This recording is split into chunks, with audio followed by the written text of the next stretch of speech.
Sana tôi कैसे हंगो हंगो सना तो कैसी है? मैं खुश हूँ और आप कैसे हैं?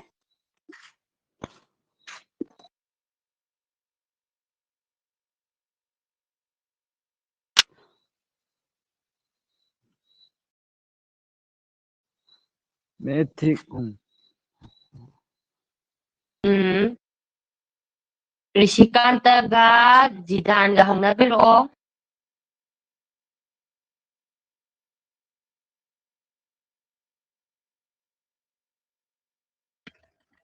जिदान, आप कैसे हो?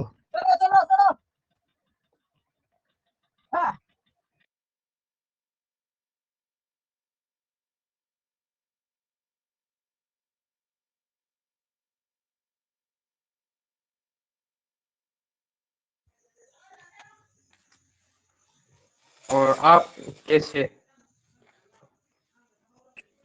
मैं ठीक हूँ.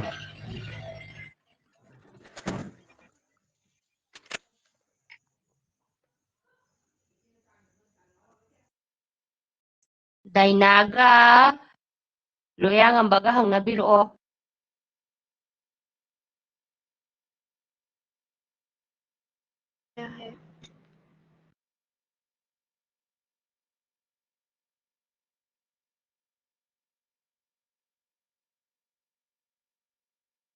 कैसे हो?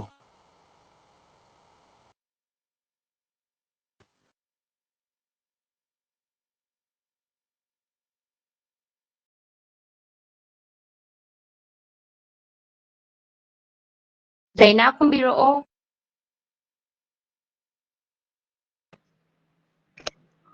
मैं ठीक हूँ.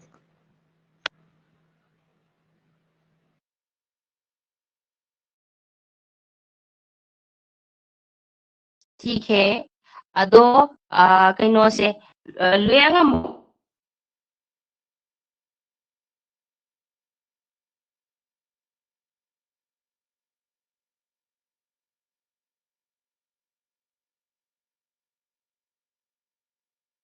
ꯇꯥꯕꯤꯔꯕ? ꯉꯔꯥꯡ ꯑꯩꯈꯣꯏꯅ ꯀꯩꯀꯩ ꯇꯥꯛꯈ꯭ꯔꯦ ꯍꯥꯏꯕꯗ ꯑꯩꯈꯣꯏꯅ ꯀꯣꯏꯁꯟ ꯍꯪꯕ ꯈꯔ ꯇꯥꯛꯈ꯭ꯔꯦ. ꯍꯥꯏꯗꯤ ꯀꯩꯗꯧꯔꯦ? ꯀ꯭ꯌꯥ ꯍꯥꯏꯕ ꯑꯃ ꯇꯥꯛꯈ꯭ꯔꯦ. ꯅꯪꯅ ꯀꯩ ꯆꯥꯒꯦ ꯀꯣ आपने क्या खाया ꯌꯥꯔꯦꯀꯣ. आपने क्या खाया नंग कायदनो आप कहाँ से हो को आप कहाँ से हो को अदगी आपने क्या खाया नंग कई जागे आपने क्या खाया आप कहाँ से हो अदगी आपका नाम क्या है को क्या सिमत उगरे क्या सिमत उगरे क्या रो यार? ये गरी अदुगा आपसे लेके कना कना नो माइक्रोफोन में हाई और इसी कान तक किसी माइक्रोफोन में तब व्यूबा अदगी नुंगाइरिब्रा हंगबगी कैदौरे आप कैसे हो हाइबा मगा तमग्रे कैसे हाइबा को कैसा कैसे सी मतमग्रे अदुगा कौन हाइबा जी मगा तमसी ngasi को कौन हाइबा दी कइनो नेक्स्ट फ्राइडे दगी दी कन्वर्सेशन क्लास लाइगदी को सिदी हौरकपगी ना कन्वर्सेशन तौरे अखोइना तमबने यामदिबनी ना कन्वर्सेशन तौनिंगा यावदे को अदुना कइदौरे कौन हाइरगदी कइनो कौन हाइरगदी who हाइबा kanano haidi nang kanano haiba ka sijanadba kon haidi kaino who ko adudi nang kanano hangsi ko आप कौन है nang kanano ko adagi kedawra तुम कौन हो nang kanano तुम को होगा चकनी हाइबदो आपके हेगा चकनी हाइबदो adagi nang kanano hangkana yan sar kumbiya ai nupini haidi मैं लड़की हूँ ai ओजाने हाidi मैं अध्यापिका हूँ अध्यापक हूँ मैं शिक्षक हूँ मैं डॉक्टर हूँ मैं इंजीनियर हूँ अदगी मैं बेटी हूँ आई मचानुपी ने हाई निको मैं बेटी हूँ बेटी सिना मचानुपी हाइबा मैं बेटी हूँ को आई मामा ने हाई दी मैं माँ हूँ को मैं पत्नी हूँ दी नुपी को मैं पत्नी हूँ को मैं कन्या हूँ आई अदुनी अदानी मैं छात्री हूँ मैं शोधार्थी हूँ शोधार्थी जी के दौरे स्कॉलर से शोधार्थी को अदगी आई दुकानदार ने हाई मैं दुकानदार हूँ सी मैं नंग कनानो हंकान Nang natabi da mi maming palaga hanga su yai ko. Ram se kanano, Ram kanano hanga su yai ko. Question daga school daga yam hanga do who is Ram kahega. Ram kon hai? Ram Dasharatha का पुत्र है कहा जाना तो मायना से दसू शायद से तोम्बा कौन है तोम्बा को राजेन का बेटा है राजेन की मसानुपानी तोम्बी कौन है तोम्बी राजेन की बेटी है तोम्बी सुमित्रा की बेटी है यानी को अदगी तोम्बा कैदोरा रीता का बाय है तोम्बा जे रीता की मैम बनी बाय कोई नोइना वर्ड कुमा खंगदबा यावबसिंगो अदुम हंगक्पा याई को तोम्बा रीता का बाय है कोन हाइबा मतमदा कैदौरा कोन हाइबा मतमदा सी मखैसिदि खुंबा यारेबा कनानो हंगबा मखैसिदा को अदुदि हंगनरसि को वन बाय वन हंगनरसि हंगनरकांदा येंगिसि को कमाय कमाय तौगे दो अदुदि दैनागी दैनाना जिदानदा हंगिरो जिदानदा कैदौरा नंग कनानो हंगसु याय ममिंग पला जिदान कनानो हंगसु याय अतोपा कनानो हायसु याय कैदौरा समना हायबदा शाहरुख खान कौन है हायसु याय शाहरुख खान एक अभिनेता है कैदौरा एक्टर नी इंग्लिश ता तुम हाइबे को एक्टर गुंबा से अभिनेता हाइदसु कछु कायदे को अदमाइना एनी नि ममिंग वर्ष याय नंग कनानो हंगसु याय माना दुगी चानाबा आंसर खुमिनानी अदुदि दैनाना जिदानदा हंगबिरो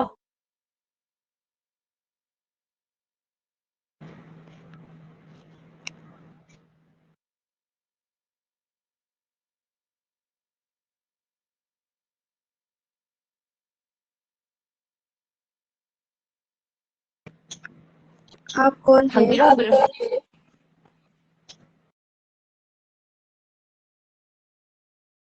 जिदान खुंबिरो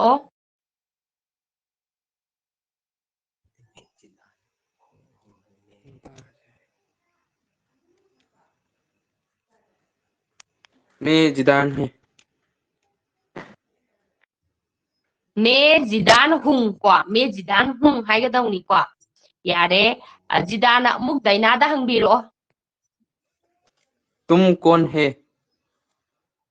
तुम कौन हो हाइनी को तुम कौन हो हाइनी तुम गहेगा ओइरो आप कौन है हाइगदब तुम कौन हो नंग कनानो आप कौन है तुम कौन हो ये दैना खुंबिरो मैं लड़की हूँ आई नुपीनी ठीक है सना थोइना विक्रम चांदा हंगबिरो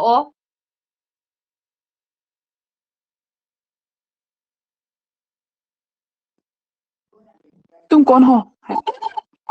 करेक्ट मैं विद्यार्थी हूँ आई छात्रनी को मैं विद्यार्थी हूँ और आप अंगो कौन है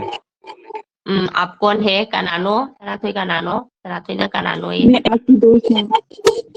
मैं आपकी दोस्त हूँ आई नंगी मरुपनी को यारे ऋषिकांतना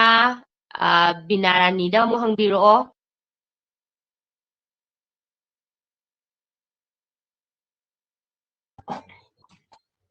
तुम कौन हो बिनारानीना खुंबिरो मैं लड़की हूँ मैं कहूंगा चकनी को होरेन रेकॉर्डेड क्लास तो येंबियो को अदुगा दुम खंगनी को बिनारानीना मुरि ऋषिकांतदा हंगबिरो तुम कौन हो मेरी से मैं ऋषिकांत हूँ यारे संध्याना लोयादा अमुक हंगबिरो आप कौन हो आप कौन है हाइदुनी को आप कौन है तुम कौन हो खुंबिरो मैं लोयाना लड़का हूँ आई नुपानी मैं- को आप कौन हो है आप कौन है आप कौन है संध्या खुंबिरो मैं लड़की हूँ ठीक है मैम सिगैदि खंगदौ मालिको सीजे मखाम अमुक लौधरअगेको अखोइना ngarang greetings word खरा हाइग्रे कह हाइग्रे नमस्ते नमस्कार प्रणाम लेरे अदुगा अयुक्तना सुप्रभात लेरे अदगी इवनिंग दना शुभ संध्या लेरे शुभ शांति हाइना दे नुंगां वैरजे सामजु हाइजरगसु शुभ रात्रि लेरे थैंक यू सिना कदौरे शुक्रिया धन्यवाद लेरे अदुगा बाय हाइदी गदर बाय दी अलविदा हाइनी बाय दी कइबा अलविदा काइनरसे हाइबदो अलविदा कोइन अलविदा जे हानदै सु दुम मणिपुरी दसु दुम फनादी हाइनबने कोइन भाव ओसलुद्रगसु कइदौरे काइनरसे हाइबसे कइदौरे अलविदा हाइरनीबा को काइनरसे हाइबसे अलविदा हाइरनी अदुगा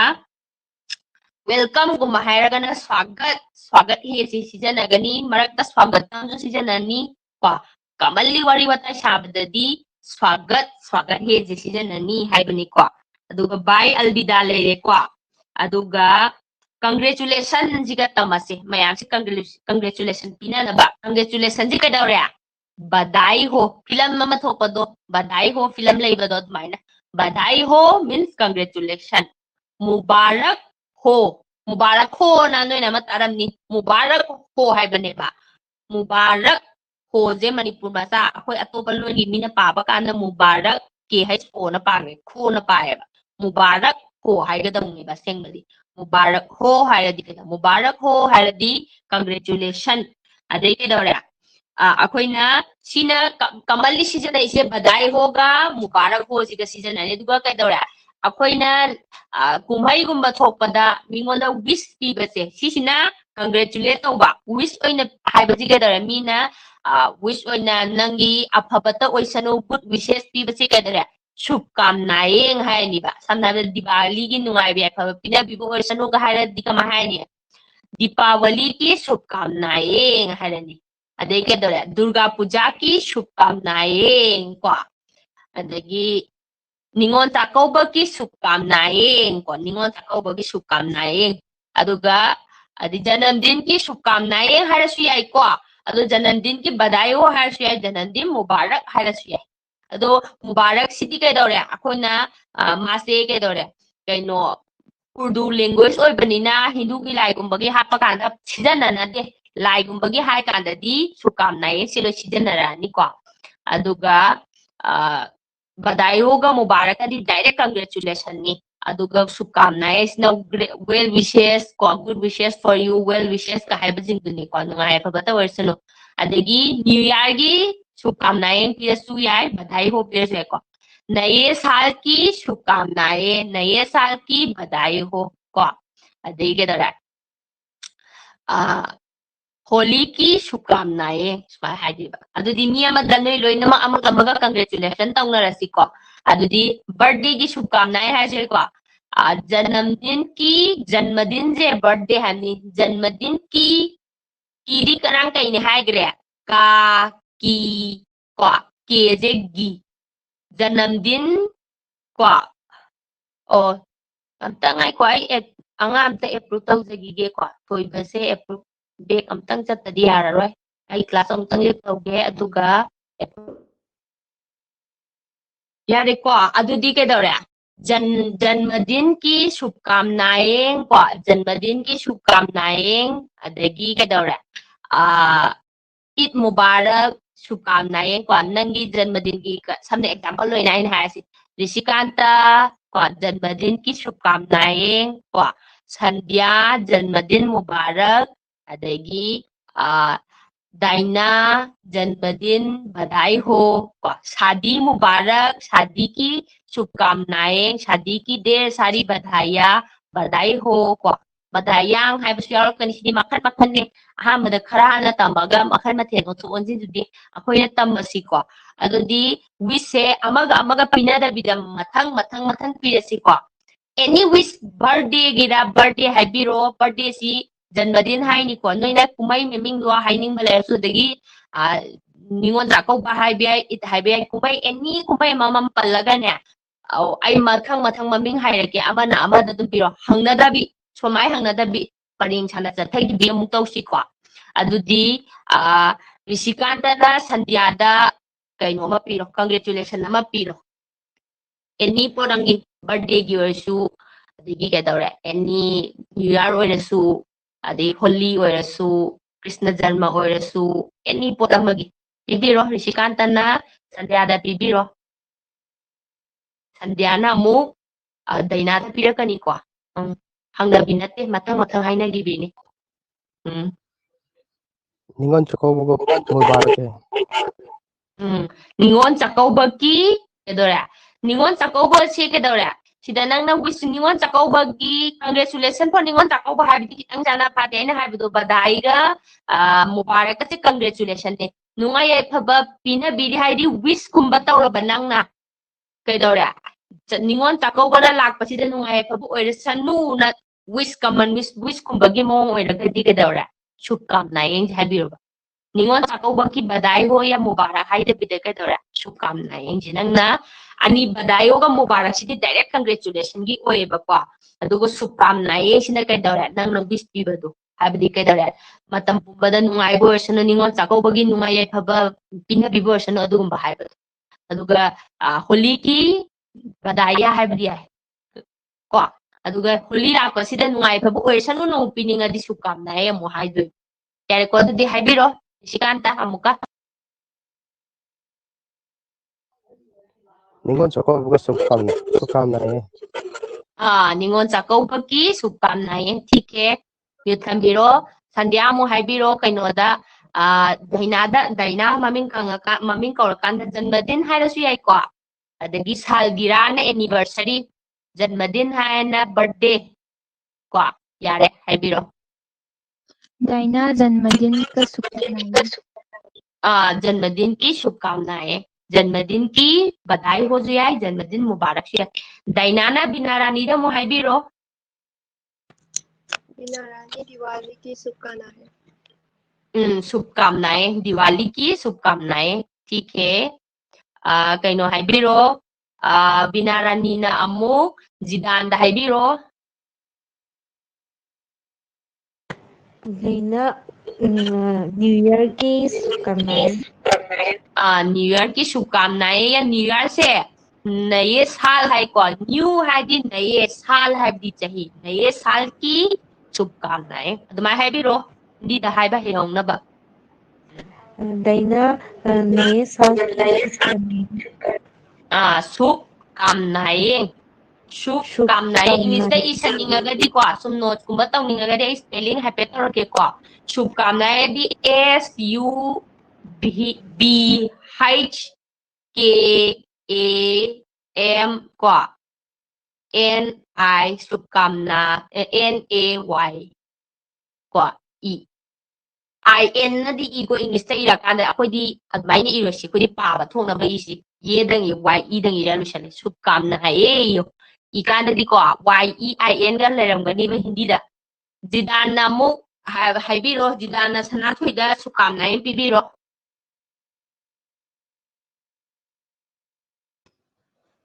सनाथोई दिवाली का शुभकामनाएं यारे सनाथोइना मु विक्रम चांद पिबिरो मुबारक पिगेरा बधाई पिगेरा लुहोंबगी को शादी की बधाई शादी मुबारक आय हाइबसु याय सालगिरा एनी आपा पाबा तुम हाइबे को आपको जन्मदिन के लिए शुभकामनाएं शुभकामनाएं को यारे शुभकामनाएं विक्रम चांद थोइबदा मु हाइबिरो नया साल की शुभकामनाएं नए साल की शुभकामनाएं न्यू ईयर्स की कदोरे विश मैम अमा पिजरी थोइबना लोयादा मु हाइबिरो भैया हाइरसु याइको दादा हाइदि भैया हाइबिरो थोइबा हाइबिरो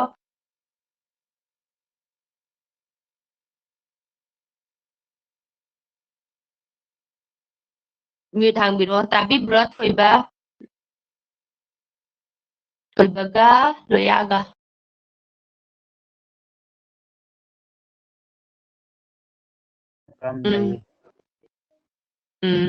थोइबगी से म्यूट हांबा यादब्रा कमाय तौबनो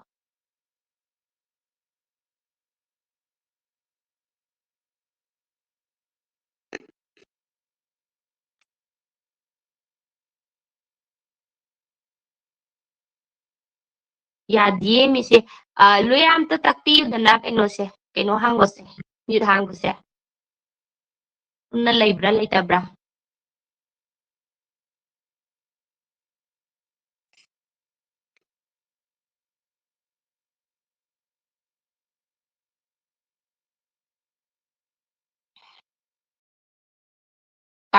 ꯌꯥꯔꯕꯣ ꯂꯣꯏꯅ ꯇꯥꯛꯄꯤꯕ ꯌꯥꯒꯗ꯭ꯔꯥ ꯀꯃꯥꯏꯅ ꯇꯧꯅꯤ ꯌꯥꯔꯕ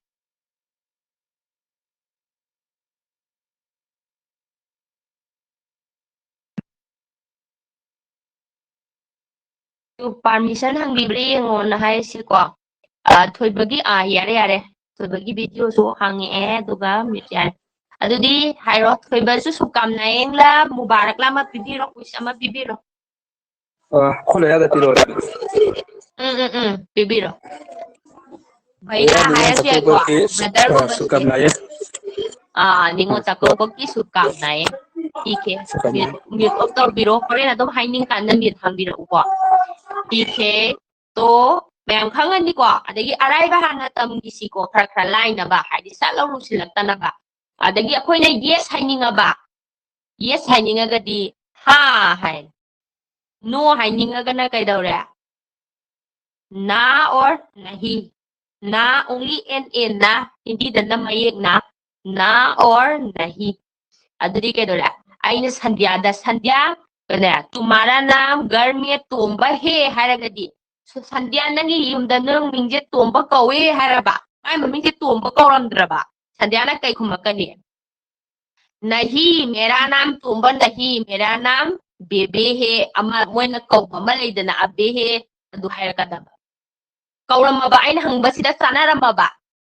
नंगी मिंग तोंबा कौवेने हाँ मैं घर पे लोग मुझे तोंबा बुलाते हैं हाँ मेरा नाम घर में तोंबा है युमदा खोदी युमदा कौबा ममिंग हाइबा मगा स्कूलदा कौबा हाइबा मगा लेतना अदुमाइना हाँ मेरे घर में मुझे तोंबा बुलाते हैं सी अरुबनी को अरुबा से हाइगी रोसी हाँ मदद का है ना हाँ मेरे घर में को तोंबा मेरा नाम तोंबा है मेरे घर में कोई युमदा आइगी मिंग तोंबनी स्माइना को एग्जांपल ओइना आइना संध्यादा हंगागे हाइजलगा सिगी दमाइना नंगी नमिंग सिना चानरमगदी हा हाइरनी चानरगदी नहीं मेरा नाम कैदोरा थोइबा नहीं मेरा नाम घर में मेरा नाम हाइदी कैदोरा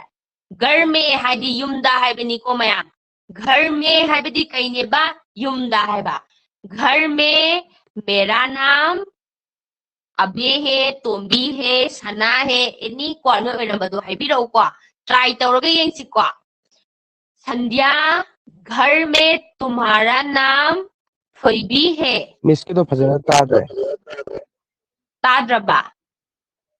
तारबा म्यूट ऑफ तौबियो अदुगा ताब्री येंबियो को अदुदि केदौरे युमदा को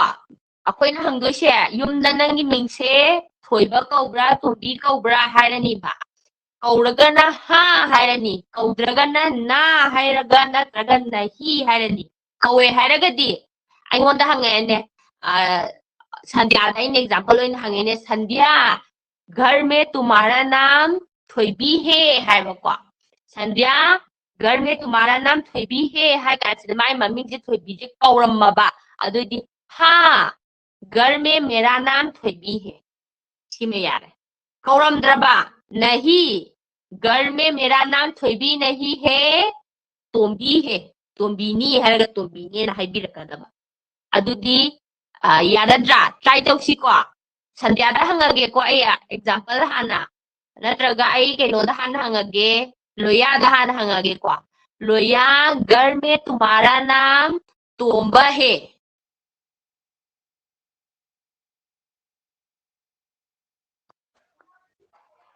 तोंबा कौब्रा कौदब्रा नहीं मैं नहीं अदुदी कैदोरे नहीं आइगी मिंग नोइ युमदा कौबा ममिंग अमा हाइबिरो अदुगा अदुनी हारा लोय मेरा नाम नहीं मेरा नाम घर में मेरा नाम हाइरगा हाइबिरो युमदा कौबा ममिंग अमा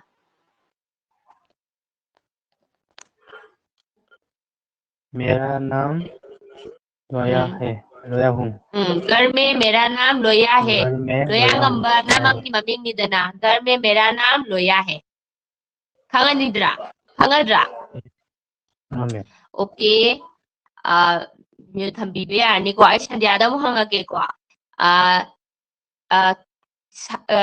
संध्या क्या तुम्हारा नाम संध्या क्या तुम्हारा नाम अबे है nang mingdo Sandia nang mingdo abi kaubra hangini ko si question makan ni koi makan hai ki ko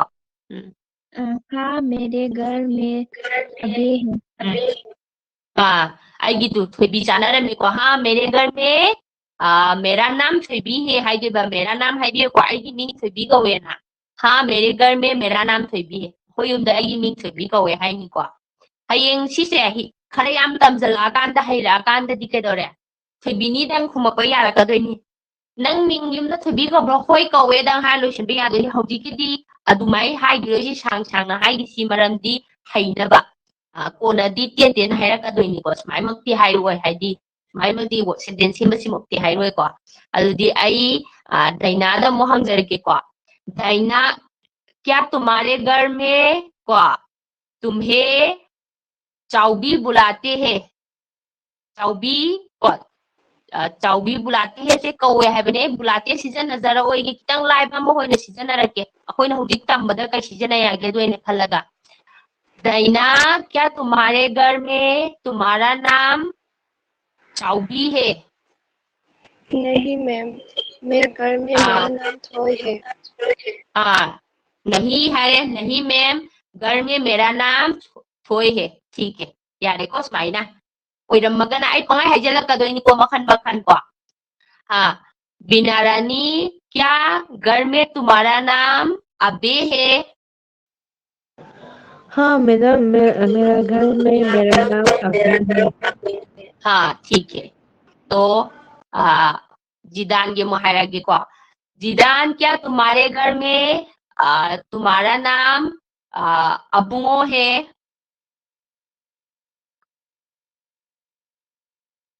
नहीं ma'am aduga aigi mingdi kaino nagi ama leitro yumda kauba ama aduni harakadaba leitragana nahi hai lo shanda su yai aibiro घर में मेरा नाम जिदान है घर में मेरा नाम जिदान है yumda su ai जिदान कवे को ठीक है सनाथोय घर में तुम्हारा नाम थुबिसना है नहीं मैम मेरा नाम घर में अभी है अभी है ठीक है विक्रम चांद क्या तुम्हारे घर में तुम्हारा नाम बॉय है नहीं मैम घर में मेरा नाम विक्रम है ठीक है तुम्हारा महाइदुनी को थोइबा घर में तुम्हारा नाम इबुओ है ना मेरा नाम थोइबा है नहीं मेरा नाम थोइबा है नहीं नते आगे मिंग थोइबनी को लोया दमो हाइजर लोया ददी हंग रिकॉर्ड ऋषिकांता मो हंगजरगे ऋषिकांता क्या तुम्हारे घर में तुम्हारा नाम बॉय है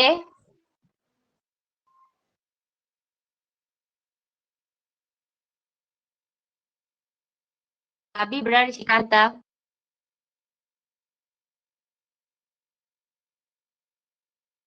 Tabi berada Shikanta se ada ba. Tabi dabra. Tabi ada di kota Garpira ko. Ako si class record adum yaw ko ni ko. One week mong ko record class ni record taw ga taw se ni wa kitang ngaidan ni adu ay 1 week mong record taw gani adu ga no horen recorded class oina adum yeng na su yar ni ko. Adu ga adum yeng bibe yare. अदुदी अखोइना word खरा तमग्रबनीना question word खरा सु तमग्रे अदुगा आई word खरा मु हाइरगे word खरा म हाइरगे आइदी खोइना पास्ता ओइरमे पासवर्ड से कइना खंगन गनी थोखरबजे कइना खंगन ग्रनी हाइबदा भाग से अखोइना तौगदब तौब खंगनब भाग से सिगी वर्ड ता खंगनब म यारे नत्रगा था जे हापगा दि केदौरा पास ओइग्रदोइबा केदौबा था हाइबा वर्ड से हापगा पास ओइगिदोइबा को फ्यूचर की वर्ड अमा तोंगाना लेगनी को फ्यूचर की वर्ड से तोंगाना लेगनी सी तोंगाना लेबसे आई वर्ड अमा हाना लौधरगा हाइजरके समना हाइबदा वर्ड अमा लौधरके वर्ड से अखोइना खा हाइबा वर्ड से लौधरके खा हाइबा दि केदौरा हिंदी की दि केदौरा मेन वर्ड हाइबा मा लेगनी बा मेन वर्ड तो दने लोय तपसलगने loi semgani ba kha haibde chaba haine ba chi main word ni sida makhan tappa kan oirapa doi ba chawo hairaba chawo je hairaba order or command je torba dui ti kedore khawo ko aina sandhya chawo hairadi sandhya khawo ko sabiyo hairaba adudi kama haini daina khaye daina sabiyo aina sadu je hayu helaba daina fal khaye ko adagi kaino hairaba achapot oisu ko khana chanaba khana haije word ani laini ko khana haije eatable saba yaba khudimak se khana ni manipur da na chak oini mayang da tan oini america da na burger oidoi ba khana haibam da chanaba khoi na hujiji chanaba lam dugi chanaba se khana na samme khana gi word meaning hairagadi eatables oibane ba chana thangna ba pot oibane ba adubu akoina khana hairagadi chanaba aduga ne khana se word khana haiba word sida meaning ani puni ko double meaning kaino khana na amana chanaba pot sibu khana kawi amana to eat ko sa dauni haiba sisu khana hai ko hindi da sa dauni haiba word se hindi da khana hai samna haiba da example haina da leiba je kai hai pot leiba ama leire phen gi leiba turn tauba ko dai leiba yumda leiba kai wa leiba nga tani word chap manai ko word chap manadra meaning hongdra sigumba makhal amani ko hindi da khana je mana kai daure kai dauba sana ba pot eatable sana ba pot aduga amana cha dauni haibada su khana ai chak cha dauni haira di kai daure apoi di chawal hairoi ko chak se chawal o jaraga su chawal na hairoi ko kai da chak cha dauni di khana dum haibi yae ba chawal haira su yae adubu khana na sina ai chak cha dauni si ko ai chak cha dauni si hai ke ko मुझे खाना खाना है खाना ani season adoi मुझे खाना खाना है anirang season adoi ni ko smaina मुझे खाना खाना है na season adoi ni aduna smaina leidoi ni adu ai watching khara han hairake ko si kem ta present past kem haidi kan da chao sabi oje si hana tamgiji next step ta present haujiki ko to eat ke ka se tamje khao hadi ke dore sao hai ba ko khaiye na sabiu hai ba som sabiu hadi ap khaiye ap phal khaiye ko adagi chao hadi ko tum khao ya ram khao ram chao si hairaga yeng si ko hana koi khara ta na dum khang ngai di hoina 3 months koi gi course ni na khang ngai ta haidi jara lausin la gan da khang da ngai gi tawre ko khang ngai gi hoina tawsi chao natraga sabiu se hai si any pot akoi insang maming se singju haigani ko uti haigani ko champut haigani kangshui haigani marandi mapan ni potuga akoi gi posiga injam khan kene haidra idli je khoi idli haidra burger haidra pizza haidana wt da pot se hapa haidedana dai pizza je wt mathak ta kaino taiba haidedana sauce taiba ka shu haidedana aduna akoi gi chain jang ji jo khoi mami aduna moigi word maming ai jaragana adu do oi jagre aduga achapo chawa di khana khao ko mayam du haibe yare hai chaw hairagana hai maming ke ka ai group ta si class ek loi baga group ta thajarage ko hai maming ne adagi sunday monday ne adagi chain jang maming kharaga hojiki oina de du hai jingan mamang da ai hojik kainom chaw chak chaw haibani khangde ko chawal khao hawai chaw hoi noi nu jai ning ma jing do aduga do engonda hangbi ra pa yani aduga noina chaw na hairo ko what haiba hawrasi ko kana hana haini haining ba do khutang rat piro dum sida kaino da aduga adu hana ko phuksarake sum haining bas maina interactive oinam ni ko kana hana haini chaw na tra sabiyo se haiga do ini o thoiba hana haini thoiba haibiro adum kananom da dum haibi ai maming palasu yai ap hairasu yai tum hairasu yai haibiro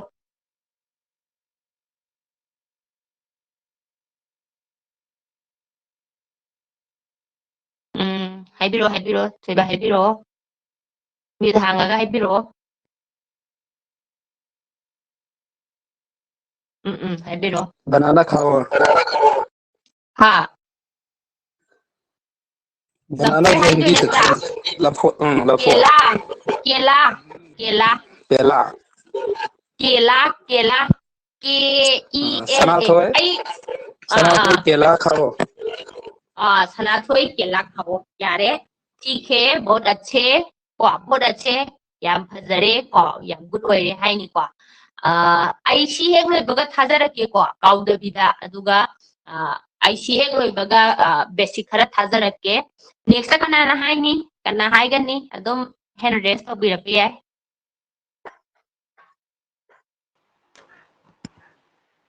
तुम आम खाओ नंग कइनो चाव हाइनौ चाव तुम आम खाओ नंग हाइनौ चाव ठीक है नेक्स्ट कना हाइगनी हाइबिरो संध्या हाइबिरो मैम सिंजू खाओ मेम सिंजू चाओ को यारे नेक्स्ट कना हाइगनी आप टमाटर खाओ आप टमाटर खाओ नंग खामेन सिन चाव ठीक है नेक्स्ट कना हाइगनी हाइबिरो रिशिकांता तुम रोटी खाओ तुम रोटी खाओ नंग तन जान को नंग तन चाव लोया हाइबिरो लोया मा हाइबिरो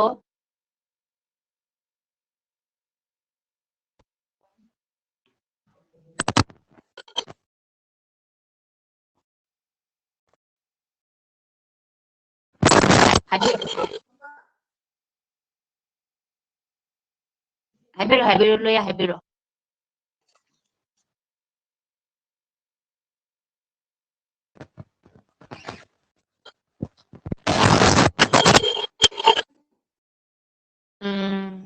हाइबिरो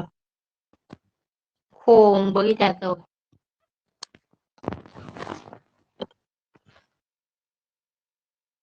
हाइबिरो लोया हाइबिरो हाइबिरो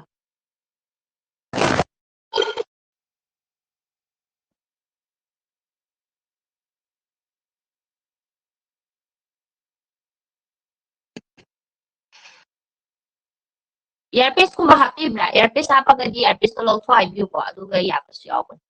earpiece keno tawkanda phone ani thokpasu yawbaniko haibiro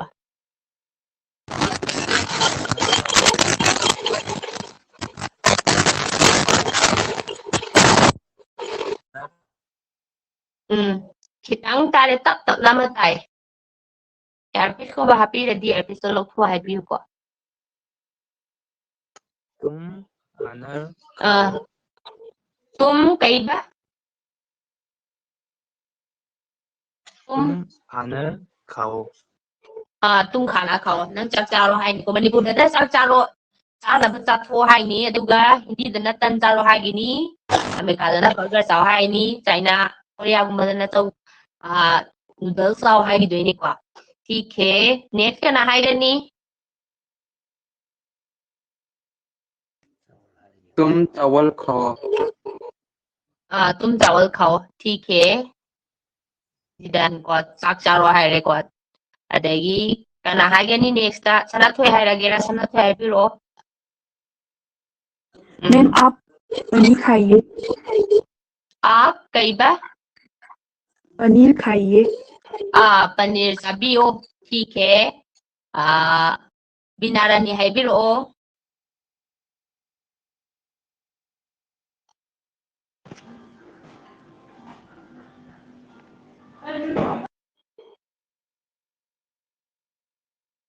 बिनारानी हाइबिरो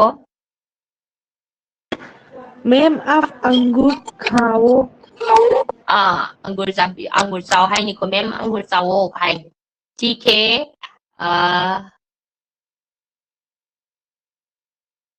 दैना हाइग्रबा हाइदबो कना यावरी हाइदबो कना यावरी हाइदबो यावरगदी खुद थागतपिरो अदुगा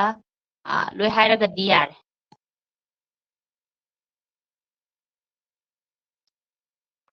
लोय हाइरबो मालेको यारनी अदुदि सि खंगनिको खाओ हाइदि कदरे चावो चाबियो सि खंगनी अदुगा कइदौरे खाओ हायरदी चाओ चाबियो से लेरे अदुगा कदौरे चा दौनी जिगा तममसी खाना खा हाइबा वर्ड मेन वर्ड चाब हाइबनी खाओ ना चाओ हाइबनी खाना ना कदौरे to eat English दा हायरगना to eat मणिपुरी दा हायरगना चा दौनी को सी exact meaning से लेते खाना की exact meaning से पुनबदा वाना बगी क्वाइ नकनबनी को खोइना हाइसे अदुना खाना आई चा दौनी हाइदे बसिना चा दौनी हाइबा मा चा दौनी अदुदि आई हाइनौ चा दौनी हाइदे मुझे आम खाना है आई हाइनौ चा दौनी हाइने मुझे आम खाना है आई हाइनौ चा दौनी वा मुझे आम खाना है आई हाइनौ चागदबनी अदगी आई चाक चागदबने मुझे खाना है अदगी के दौरा राम अंगुर चादौनी हाइदे राम को मी अमा जिबु हाइनिंगबा मी अमा दा अखोइना खुथिलगा को राम दो हाइनिंगबा अदुदि को हाइबा वर्ड सिमा हापिरनी नेक्स्ट वर्ड ता आई सिगुम्बा प्रीपोजिशन हाइगद्रा वाइ केस हाइगद्रा सिगी समनबम ओइबा वर्ड मखैसे सी खरा ताकथरगनी को अदो खुजिकी ओइनादि हापकांदा खंगौनरसी राम को अंगूर खाना है राम दो अंगूर चादौनी मी ममिंग पल्लगना को दो हापिरनी अदुगा पंद्रगना मुझे अंगूर खाना है अदगी आई अंगूर चाबा पामे है चाती हुंजु लै को अदुबु चाती हुंजे हार मे अंगूर खाना चाती हुंजु लै अदुबु सी कोना तम धरक्सी को हाइदि अमुक्तदा पुलप हाइजिलकांदा ngawgidana अखंग खरा हाना खंगा चनब को हौजिकी ओइनादि केदरबा मैं मुझे अंगूर खाना है आई अंगूर चानी आई अंगूर चादौनी मुझे अंगूर खाना है आई अंगूर चानिंगे और आई अंगूर चादौनी को चादौनी सु मीनिंग नि अदुगा सी से केदरे चानिंगे सु पुरे केनो आई वांट टू इंग्लिश दी टू ना हाइगे दो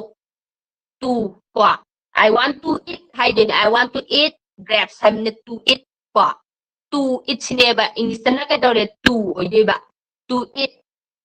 मणिपुरी दना चादौनी अदुदि चानिंगे गा चादौनी गे अनि गे मीनिंग जे सी वर्ड सिना पुइबा हाइदि केदरे चादौनी सु पुइ चानिंगे सु पुइ अदि आई अंगूर चादौनी हायदि मुझे अंगूर खाना है अदि केदरे आई अंगूर चादौनी हाय मुझे अंगूर खाना है लेरे को अदि राम को अंगूर खाना है राम दो अंगूर चादौनी है राम को अंगूर खाना है राम दो अंगूर चादौनी और राम दो अंगूर राम को अंगूर खाना है दी राम दो अंगूर चादौनी मुझे अंगूर खाना है दी कहते आई अंगूर चादौनी और आई अंगूर चानिंगे आई अंगूर चानिंगे मुझे अंगूर खाना है अंगूर चागे है बगा चमने बको to eat I want to eat है दी चागे है बदु ओइदना दुमाइना स्माइना सेंटेंस अमम हाइबिरमो हाइदि आई अंगूर दो चागे हाइमनि खंगे नत्रगा मी अमा मादो अंगूर चानिंगे हाइमनि खंगे अंगूर नत्रसु याइको एनी पोट मयाम अमा लैबा याइको नोइना वाटो खंद्रगदि इंगोंदा हाइबिरो आइना खंबा हाइदि केदोरे आइना खंगोरगदि दुम हाइरक्पा यारेदना को वर्ड मीनिंग गुम्बा सिदि डिक्शनरी गुम पुलप यामबनिना अखंबा कमन ओइबा खरा खक दुम लोइमा खंगेनि कमन ओइरक्तबा कांददि कितंग डिक्शनरी येंगदबा यादे दु कांदना येंगा कांदा हाइमिना दुइबा अदुदि येंगासि को हाइरासी कना हना हाइगिगे खुद थांगटपिरो आई चानिंगे हाइबदो हाइबिरो संध्या हाइबिरो तोमो को सिंजू खाना है तोमो को सिंजू खाना है गुड नेक्स्ट कना नो खुद थांगटपिरो थोइबा हाइबिरो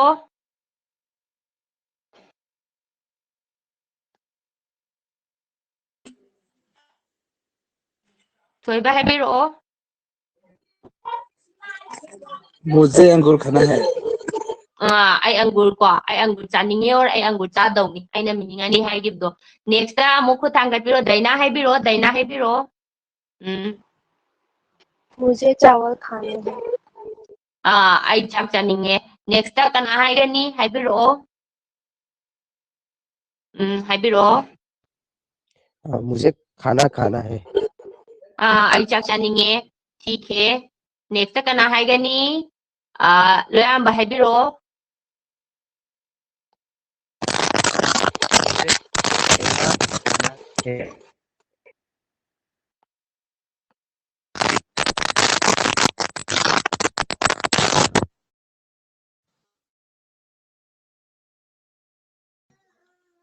Loyang habagi kitang chap tare haibiro. मुझे केला खाना है Kedore. I hainau chadoini or I lapoi chadoini or I lapoi chaninge. ठीक है next kan haigani kutangkale anga pasi naba Zidan haibiro मुझे सिंजू खाना है ai singju chaninge kwa ai singju chadongni ani meaning mana ne word china meaning ani pui haini nangi situation gi matung ina meaning chi on gi doin amana amagi oina gi doini ko aduna meaning ani chele na haise next kana haigani मुझे मछली खाना है ai nga chaninge or ai nga chadongni kwa yare next kana haigani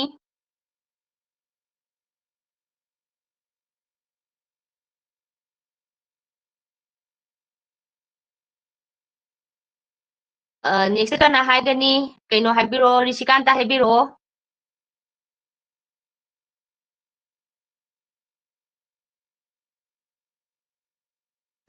haibiro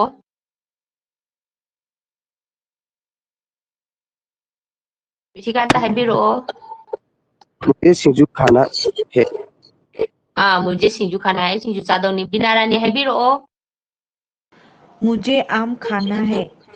ai haino chadongni or ai haino chadinge ko meaning ani puri ni ko haidau kana wali sanathoi haigraba haibiro मेरी दीदी को गजर खाना है akhoi chedo gadar ko dore chadongni ko haidaba yauri ba sida haidaba mi yauri ba haidaba mi yauri ko thangat piro haidaba yaudraba male ko ko thangalaktre loinamak su hairba male adudi mayam kaino tawrasi ko khangdaba kai yawi khangdaba hangningba sum doubt kumba ngasai gyan ta hogdaba gumba yauragadi hangbiro aduga class se si record tawbani ko horen class ta dum changa kanda kai dawre amuk hanna yengaga ngasai takibada gyan ta hogdaba mayam do adum yenga kanda amuk kai dawre kaino tawba yare hoi muje se haijarke kona su talakini ko me haidi ai haibane ba ko aina mamanga su haigare muje sidi mujege mujezi gi asengba word meaning di kai dora aingonda haibane ba mujegi artha di kai dora muje haibaji gi artha di aingonda haibane ba adubu ma se marak ta ai oina sijanai ai gi muhutta sijanai adubu karam ba ai hai kanda ai oina sijanai karam ba ai hai kanda kai dora is mr da ko is mr yaudaba ai da su sijanai is mr yaudaba ai da me lakpa su yaugani ko khudingmak ta haibadi natte sisi isana khangaga sijanaga dawni na hai hindi da formula amta laite sigi khangnaba formula amta laite aduna akoi isana khangadaba ne na haibane adubu aina dum yam toina taglakpadagi aina thengnarakpada is mr gumba se yaudaba singse ayambana muje sijanaiba samna da I want I need ka haiba singse sigumba da sijanaiba I like hairaga I am ka kem pagtaba I was I wear gumba taptaba sa muje sijanaiba ko adubu taptaba kanda su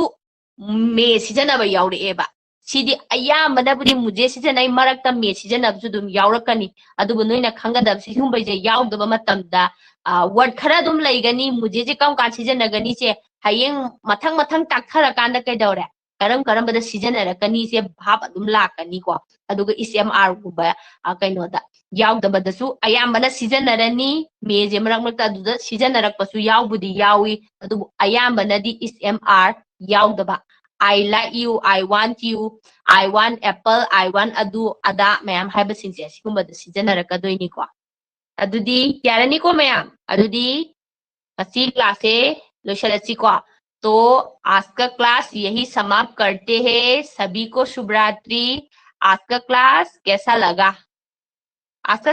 लगा से how was the class how class का माइ तौगे है बा आज का class कैसा था है सु कद या आज का क्लास कैसा है गा ngasi क्लास का माइ तौगे आज का क्लास कैसा लगा ना ngasi क्लास का माइ di phauge ngasi क्लास से कमाई तौगे नुंगाई ब्रा कम bahangini ko aduga group ta dum hanbira su ai ko तो सभी को शुभ रात्रि क्लास लोइसल्लसि को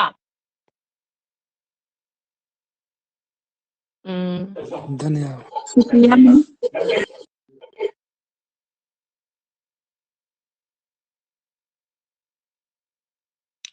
घर में मेरा नाम जिदान है हाय जिदान हुंग हाय जिसे कहीं मेदा खतनी हुंग हाय दो मेरा हाय रमीना मेदा राम तखरे कहीं तखरदी हुंग हाय तुम दजु कई दौरे तुम द खतनी हो हाय दो तुम्हारा हाय ग्रबा हे लाखरनी बा ओनली कहीं खतने बो ओइ दोसे मेदा हुंग हाय नि हैबा मेरा मेरी मेरे कईमता मेने मेरा कईगुंबम तखरबा हुंग हाय बे यादरे